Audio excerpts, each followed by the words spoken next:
Kalau untuk petani, saya rasa yang kuncinya itu 3, Mas.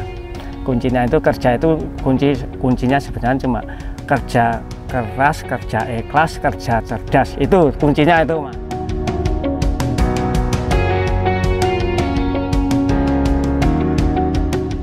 Assalamualaikum warahmatullahi wabarakatuh, sahabat petani semua. Video kali ini akan membahas bagaimana pengolahan lahan yang baik yang bisa digunakan sampai 7 tahun, yang hanya ditanami tanaman cabai tanpa di rolling. Dan yang lebih menarik lagi, sang petani adalah bimbingan langsung dari guru kita, yaitu Pak Slamet, yang dulu videonya pernah trending di channel Mitra Bertani TV. Video lengkapnya setelah yang satu ini.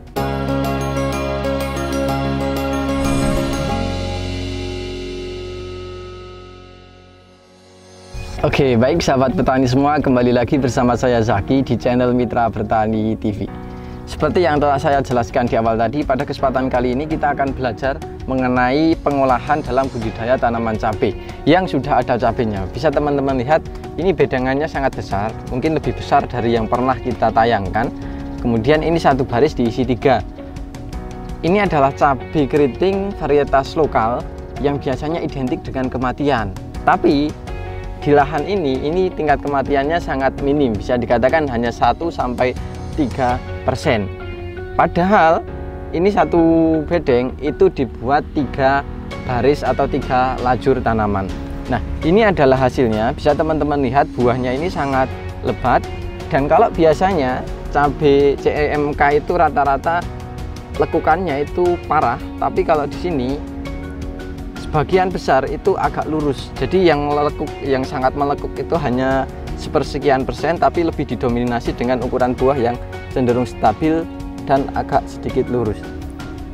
Yang menarik lagi adalah tanah ini sudah 7 tahun hanya ditanami cabai tanpa dilakukan pergiliran tanam. Kemudian bedengannya itu sama, tetap di sini, tidak dipindah bedeng. Apa rahasianya dan bagaimana cara pengelolaannya? Kita akan langsung masuk pada sesi wawancaranya. Oke, baik sahabat petani semua, di hadapan saya sudah ada sang pemilik lahannya langsung. Monggo Pak, mungkin bisa memperkenalkan diri Pak. Oke, terima kasih atas waktunya yang diberikan kepada saya. Yang pertama saya akan memperkenalkan diri. Nama saya Bapak Mardiono, alamat Kupen Wonokerto Turi. Lahan ini tempatnya di daerah Panggeran, Trimulyo, Sleman. Di Pak Mardi yang beralamat di Kupen Wonokerto, tapi ini lahannya di Panggeran, Trimulyo, Sleman. Trimulyo. Ini kulon ini sewa ya Pak ya. Jadi jauh Pak dari rumah sampai sini Pak? Ya kalau dibilang jauh juga kisaran 5 kilometeran dari rumah. Tapi kalau untuk bertani tidak ada yang jauh ya Pak ya? Ya pokoknya modal semangat aja Mas. Oke. Sebelum masuk ke pembahasan inti Pak, ini kok kalau dilihat dari topinya ini kok mencirikan sebuah identitas. Wah kebetulan Pak, madungnya rasa tak wae gitu. Apakah dulu pernah di situ Pak? Ya alhamdulillah saya pernah mengabdi di TNI AU sampai usia 53 tahun, pensiun tahun 2017. 2017 berarti baru sekitar 4-5 tahun ya Pak ya ini? Ya kisaran 5 tahun. Berarti cukup dekat Pak, itu TNI sekarang jadi tani. Nah, ya itu tinggal nambahi A. Ninggal huruf A saja sudah jadi. Tapi sejauh ini jadi petani seneng Pak ini Pak? Saya sejak belum purna saja saya sudah merintis, dari 10 tahun sebelum purna saya sudah merintis ke pertanian. Memang saya anak petani, jadi saya harus kembali ke petani lagi gitu Mas. Jadi sebelum purna pun memang sudah merintis di dunia pertanian ya? Gitu Sudah terjun, sejak dulu saya di cabai Mas. Oke, sebelumnya mohon maaf Pak, ini mengganggu waktunya. Jadi kita ingin belajar banyak hal dari Pak Mardi. Ini kalau untuk lahan sendiri Pak, ini kalau dilihat dari, sebelum itu ini sudah berapa kali Pak ditanami cabai ini Pak? Ditanya berapa kalinya, saya itu memang udah lupa, soalnya kalau ditanya udah berapa tahun saya malah ingat. Berapa tahun Pak? Nah itu kisaran 6 tahun jalan ini. Hampir 7 tahun berarti? Ya, 7 tahun belum, berarti kan 6 tahun berjalan gitu. 6 tahun ya, berjalan. Itu selalu ditanami cabai, Pak? Iya, sejak pertama saya memang apapun yang terjadi saya nanamnya cabai terus, Mas, ya. Jadi dari dulu memang cabai terus ini. Iya, ya, belum pernah diganti dengan tanaman lain. Belum Pernah dikocak, misalkan ditanami padi itu belum. Belum. Perhitungan saya berat di ongkos itu, Mas. Di ongkos dibanding hasil ya, Pak ya. Iya. Kemudian kalau dilihat dari hasilnya berarti ini sudah tanaman yang kesekian kalinya ini ya, Pak ya. Iya. Apakah setiap tahun itu merubah bedengan, Pak? Digeser atau dipindah itu gitu tidak, Pak? Selama ini yang saya lakukan ini baru 2 kali. Jadi yang pertama ukuran kecil, yang terakhir ini sudah saya rubah ukuran besar ini. Kira-kira ini sudah 4 kali tanaman, ini saya belum merubah lagi gitu. Jadi sekitar 3 tahun ya, Pak? Ya, sekitar 3 tahun. Berarti yang dimaksud Pak Mardi ini untuk lahan sebenarnya tetap sama dan tetap ditanami cabai. Bedengan itu awalnya agak sedikit kecil ya, Pak ya? Kemudian digabung. Saya gabung untuk dengan perhitungan saya itu lebih efektif di pengerjaan. Lebih efektif di pengerjaan, kemudian 2 bedeng dijadikan, mungkin 3 dijadikan 2 ya, Pak ya? Gitu, 3 bedeng dijadikan 2, jadi ini memang bedengannya besar ya, Pak ya? Besar, kalau ya. mulsa juga ini mungkin ukuran yang paling besar. Ukuran mulsa melon itu. Wah, yang 160 mungkin ya, Pak, 160. Kemudian berarti ini sudah 3 tahun ya, Pak ya? 3 tahun. Tanpa dipindah bedeng? Enggak saya pindah, ya. Kemudian kalau untuk setelah panen, kalau mau ditanam lagi ini gimana, Pak? Kalau saya cuma saya bongkar plastiknya, saya buka. Nah, terus itu setelah itu saya gemburkan pakai kultivator alat kecil itu. Nah, terus itu setelah saya kultivator secara menyeluruh, terus saya kasih pupuk dasarnya, yaitu pupuk dasar, pupuk kandang, ada dolomit, ada vertifos. Nah, terus itu kalau yang kimianya cenderung saya ke vertifosnya. Terus untuk yang kimia yang misalnya NPK itu saya cenderung ke lebih saya ngiritkan. Jadi enggak penggunaan NPK-nya saya lakukan ke pengocoran, Mas, itu, Mas. Jadi kalau untuk pupuk kimia malah dikurangi ya, Pak? Saya persempit lah. Berarti jadi begini ya, sahabat petani semua, ini bedengannya tetap sama, sudah 3 tahun bedengannya tetap sama. Caranya untuk bisa tetap seperti ini itu dengan dilakukan rotari ya, Pak ya? Iya, pakai kultivator, kultivator atau dicacah, tanahnya itu dicacah. Jadi pertama ajarnya dilepas, kemudian tanamannya dicabut, kemudian mulsanya digulung atau dibuka, kemudian dicacah itu menggunakan kultivator. Setelah itu ditambahkan pupuk kandang, pupuk kandang, dolomit, kemudian pupuk kimianya vertifos sama NPK sama Ponska. Ponska. Tapi kalau saya cenderungnya sekarang malah Ponska mau saya hilangi itu. Kenapa kok dihilangi, Pak? Ya kalau menurut informasi untuk istilahnya itu menurut yang sudah pengalaman tentang penggunaan kimia itu lebih cenderung ke itu ya, sing marai layu itu loh, Mas. Jadi kalau saya kok setuju dengan pendapat seperti itu, Mas. Jadi penggunaan NPK itu kalau menurut Pak Mardi kurang bagus ya, Pak? Ya, untuk dasaran itu ya kalau saya malah larinya untuk saya kocorkan saja. Jadi yang menarik ini, Pak Mardi, mungkin kan yang di tempat lain kan mungkin pupuknya bisa jadi hampir sama. Tapi kalau punya Pak Mardi itu ini dibuat garis atau apa kemudian ditutup menggunakan tanah atau gimana, Pak, cara aplikasi pupuknya itu? Jadi malah saya sebarkan ke atasnya itu, terus saya kultivator lagi biar campur dengan tanah. Itu memang pengalaman saya. Kalau dulu pernah yang cuma saya garis terus saya tutup lagi, terus saya perbandingkan dengan yang saya aduk itu kok itu hasilnya lebih bagus yang diaduk pakai kultivator itu, Mas. Berarti sudah membandingkan, Pak? Iya, saya dan hasilnya memang beda. Memang beda, ya. Memang beda. Itu. Jadi kalau sahabat petani semua mungkin sering melihat banyak di antara kita, di antara petani itu membuat garis di bagian tengah maupun 2 baris di bagian tengah, kemudian dimasukkan pupuk, kemudian setelah itu ditutup. Nah, menurut pengalaman Pak Mardi, hal tersebut itu kurang baik ketika dibandingkan dengan yang diaduk merata ya, Pak ya, atau di kultivator, sehingga homogen antara tanah kemudian pupuk itu juga menjadi satu ya, Pak ya, menjadi satu, itu menjadi lebih aman, lebih bagus dan bisa seperti. Kemudian penggunaan seperti pupuk kandang itu ada catatannya tidak, Pak? Maksudnya catatan gimana? Harus pupuk kandang ini atau lebih baik menggunakan ini kayak gitu. Kalau saya selama ini kalau pupuk kandang ya pupuk kandang yang pupuk kandang sapi atau pupuk kambing lah itu bagus. Kalau saya tetap menghindari untuk yang pakai sekam dari ayam itu memang saya karena saya itu menurut bapak guru saya itu suruh menghindari yang seperti itu. Bapak gurunya siapa ini? Ya Pak Slamet itu. Jadi Bapak ini sedikit banyak belajar dari beliau ya Pak? Iya. Sedikit banyak belajar dari beliau. Kemudian kalau untuk pupuk kandang sendiri, apakah setiap musim ketika mau tanam ini diberikan atau tidak Pak? Enggak Mas, itu kalau 2:1 perbandingan Mas. Sekali pupuk, sekali kosong, sekali pupuk, kosong itu Mas. Kadang malah saya 2 kali kosong, sekali pupuk itu. Soalnya ya mengingat biayanya kan biaya dan mungkin resikonya ya Pak ya. Kalau resiko, kalau pupuk kandang nggak berisiko Mas. Berisiko. Untuk yang pupuk kandang yang saya sebutkan tadi itu selama ini selama misalnya prosedurnya untuk dicacah itu atau terus disemprot pakai M21 apa EM4 lah, itu saya rasa itu malah lebih bagus. Kalau bisa malah tiap musim itu dikasih pupuk kandang itu. Oke, jadi penggunaan untuk pupuk dasar di bagian bawah menggunakan pupuk kandang ya Pak ya. Kalau bisa menggunakan pupuk kandang kambing atau sapi. Ya. Kalau untuk ayam broiler beliau menghindari karena menurut gurunya itu kurang disarankan lah.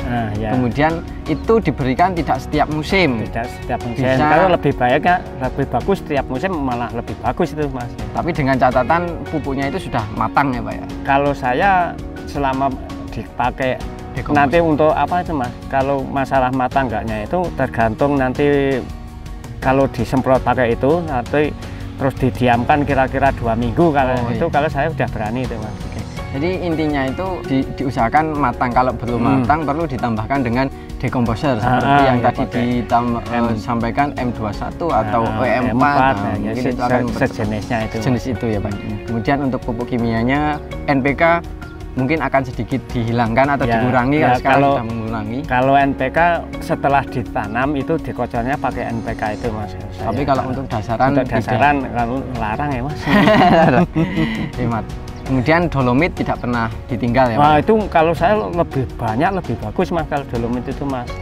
Oke, kalau ini Pak, untuk dosisnya ini untuk per 1000 meter itu pupuk kandangnya kira-kira butuh berapa? Kemudian ini yang ini kemarin itu ini kan kira-kira 3000 meter itu saya pakai pupuk kandang 8 kol. 8 kol berarti ya kira-kira 1000-nya itu 3 kol lah gitu. Per kolnya 270.000. Kemudian kalau untuk dolomitnya berapa? Dolomitnya lebih banyak juga Mas. Lebih baik. Itu nggak ada batasan bagi saya itu ya. Paling penting lah itu. Kemudian kalau untuk vertiposnya Pak tadi? Vertipos ini cukup 1000-nya meter 50 kilo saja. Per 1050 kilo. Kalau untuk ponskanya? Ponskanya juga aja pakai satu sak itu 50 kilo juga. Kilo per 1000 meter ya Pak. Mungkin itu untuk dasaran. Yang catatan atau menjadi poin penting dari beliau adalah bedengannya ini memang dibuat besar, kemudian sebisa mungkin itu dicacah atau dihomogenkan. Jangan dikumpulkan menjadi satu karena menurut pengalaman resikonya terlalu tinggi ya Pak. Ya, banyak ke jamurnya nanti kalau nggak dicampur sama tanah. Jadi catatannya itu sebisa mungkin dihomogen dengan cara di kultivator itu ya Pak. Kemudian bisa ditutup dengan mulsa kembali. Setelah homogen antara tanah kemudian pupuk, apakah itu bisa langsung ditutup menggunakan mulsa tidak Pak ya?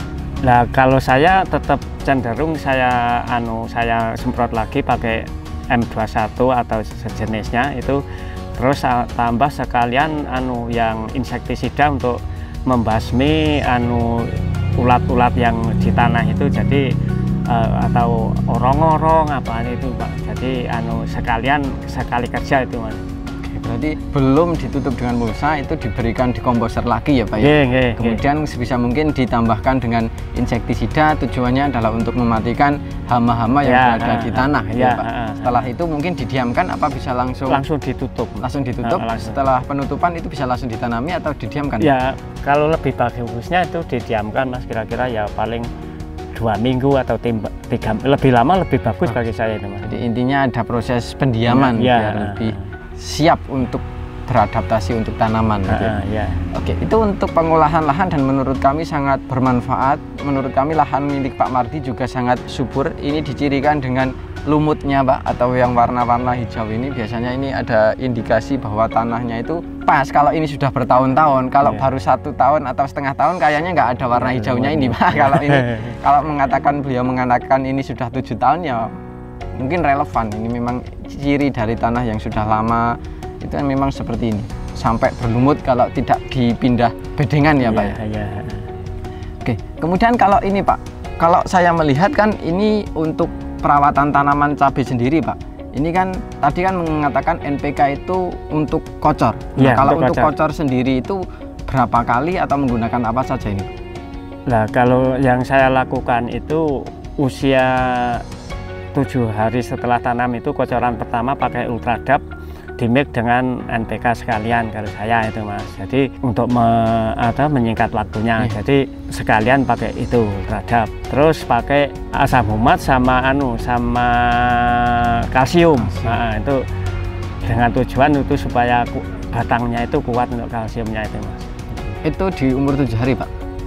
Untuk yang selanjutnya setelah 7 hari, setelah makan kalau saya itu usia 1 bulan, Mas. 1 bulan sudah saya masukkan untuk kalsium sama asam humat. Itu rutin, Pak? Iya, setiap mau ngocor pakai itu, Mas. Pakai itu. Dan itu berapa kali, Pak, kalau sampai saat ini kira-kira? Ini kira-kira saya kocoran kira-kira ya 5 kali kocoran. Setelah itu saya lubangi seperti itu, Mas. Seperti yang itu saya lubangi. Terus saya baru kasih tugal ya. Berarti tugal kemudian diberi pupuknya via tugal ini ya, Pak? Iya, di situ, Mas. Di lubang susulan ya, lubang susulan ya. Kalau boleh tahu itu yang dimasukkan ke situ apa, Pak? Itu kalau saya pakai jeranti itu, Mas. Biar efektif kerjanya itu udah ada butiran gede-gede lah, itu sekali 1 lubang saya kasih 2 butir. Nah, itu untuk 3 tanaman tuh, Mas. Ya, itu saya lebih ngirit pekerjaan gitu. Hemat, Pak. Tapi kalau ini musim kemarau berarti itu perlu pengairan lagi atau tidak, Pak? Ya, kalau untuk sampai saat ini saya masih belum saya pakai pengairan, soalnya saya pertimbangan takut Mas, takut layu. Daripada gitu saya nggak mau nanggung risiko, Mas. Jadi kalau untuk pengairan hanya via kocor itu ya? Via kocor itu.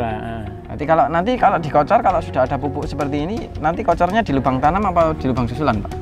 Di lubang tanam, soalnya saya pakai yang asam humat sama kalsium, Mas. Jadi saya untuk asam humat itu untuk mengikat air supaya awet berarti kan langsung istilahnya kebutuhan air di tanaman itu kan jadi tercukupi itu, Mas. Tapi tetap masih menggunakan kalsium dan asam humat itu? Iya, terus itu, Mas. Memang ada pengaruhnya, Pak, itu? Sama M21 itu, Mas. M21. Itu pengaruhnya banyak, Pak? Pengaruhnya ya tetap banyak, Mas. Soalnya kan kalau nggak pengaruh saya lakukan itu, Mas. Kemudian kalau untuk spraynya sendiri, Pak, ini untuk masa pertumbuhan menggunakan apa saja? Kalau untuk spray itu, wah aku nganti bingung ya, sing tak sebutnya ya apa wae. Soalnya aku ki senengane blonjo sik neko-neko. Jadi ada orang bilang ini bagus, oh ya saya coba. Orang bilang ini bagus, oh ya saya coba. Jadi pada intinya saya pakai Kalinet sama Modern Fall sama itu sudah saya aplikasikan semua itulah, Mas. Ya. Jadi berarti kalau masa pertumbuhan mungkin pakai Modern ya, Pak? Ya, Modern sama Kalinet itu saya pakai. Pakai itu. Kalau untuk itu pemakaiannya kapan, Pak? Sejak kecil atau ketika mulai? Enggak, sudah gede, kira-kira udah tumbuh cabang-cabang itu sudah ada bunga itu saya baru pakai Kalinetnya. Kalau untuk penyemprotan sendiri ini berapa hari sekali, Pak, ini di musim seperti ini? Kalau ini saya interval kira-kira ya 5 hari atau kisaran itu, Mas, 5 hari sekali. 5 hari sekali ya, Pak? Ya. Kalau saat ini sudah panen atau belum, Pak? Menjelang, Mas. Ini baru mau ada merah 1-2 itu, jadi belum panen, baru menjelang panen. Kira-kira 1 minggu lagi udah panen. 1 minggu lagi insya Allah sudah panen ya, Pak, ya? Dan harganya alhamdulillah sedang? Ya mudah-mudahan aja, Mas. Awet harganya. Lah. Dan semoga semoga jerih payahnya terbayarkan ya Pak. Ya, amin. Kalau berarti kalau dengan pengolahan tanah yang dilakukan seperti Pak Mardi yang sudah dijabarkan awal tadi, kemudian dengan penggunaan kalsium, kemudian asam humat, tingkat kematian kalau boleh tahu Pak, ini kira-kira berapa persen Pak? Ya ini kira-kira 5% lah, saya ambil 5% dari jumlah tanaman itu yang maksimal ya Pak, maksimal 5% dari total tanaman dengan luasan sekitar 3.000 meter. Padahal kalau varietas cabai lokal biasanya identiknya dengan kematian ya Pak, kematian. Tapi lolos biasanya lolos tingkat kematian. Tapi sampai sejauh ini lahan milik Pak Mardi masih aman ya Pak. Alhamdulillah, yang kuasa masih memberi saya untuk bertahan dan semoga tetap aman dan bisa petik berkali-kali ya, Pak, petik dengan harga yang tetap lumayan lah. Mudah-mudahan nggak usah naik nggak apa-apa, yang penting bertahan. Jangan turun ya Pak. Kalau turun sedikit saja. Oke, mungkin itu ya dari diskusi kita dengan Pak Mardi. Akan kita lanjutkan dengan diskusi dengan sang guru karena kebetulan beliau juga ada di sini. Kita akan sambung videonya bersama dengan Pak Slamet. Mungkin Pak Mardi terima kasih untuk infonya dan semoga jerih payah jenengan dibayar sesuai dengan pengorbanan yang telah jenengan lakukan. Amin, amin Mas. Dan bisa berproduksi dalam jangka waktu yang lama. Amin, amin. Terima kasih doanya Mas. Sebelum saya akhiri Pak, mungkin ada pesan yang ingin disampaikan untuk sahabat petani semua? Ya, cuma kalau untuk petani saya rasa yang kuncinya itu 3 Mas. Kuncinya itu kerja itu kuncinya sebenarnya cuma kerja keras, kerja ikhlas, kerja cerdas. Itu kuncinya itu Mas. Jadi kalau nama udah dipegang lah, itu kalau kerja ikhlas itu kepanasan kayak ngopo nek ikhlas wis ana. Gitu Mas. Anak kerja cerdas itu ya kita harus menggali ilmu sampai dimanapun kira-kira ada kendala ya kita mencari solusi gimana caranya supaya tanaman itu bisa kita harus mencari, nggak usah malu bertanya gitu aja Mas. Kerja ikhlas, kerja cerdas, kerja keras. Lah kerja keras itu ya istilahnya ya menyang esok menerak ya menyang esok bali sore. Ya intinya kuwi Mas, saya rasakan memang filosofi yang seperti itu memang tepat itu. Itu aku terngiang-ngiang dengan bapak buah dulu saya itu Mas. Oh, ternyata saya aplikasikan tetap memang ya benar itulah. Oke, mungkin itu ya yang bisa kami sampaikan dan kita akan lanjut kepada video kami yang